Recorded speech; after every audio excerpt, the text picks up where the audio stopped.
మహిళలకి ఏం చెప్పారు? నెలకు 2500. అందుకే నేను అంటున్నా, మహిళలకి ప్రభుత్వం నెలకి ఇప్పుడు 10,000 బాకీ ఉంది 4 నెలలుగా.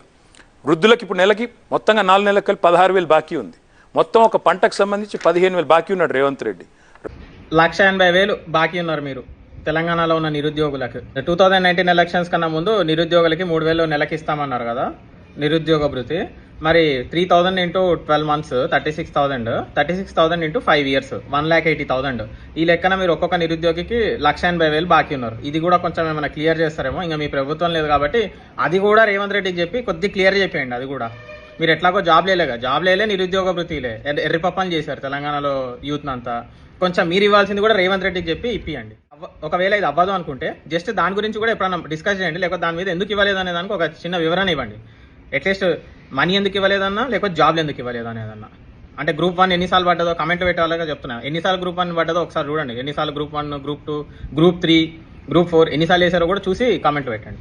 కేసీఆర్ అచీవ్ చేసిన ఒక గ్రేటెస్ట్ రికార్డ్ ఏంటంటే, ఇండియాలో ఏ సీఎం కూడా అచీవ్ చేయని రికార్డ్ ఇది.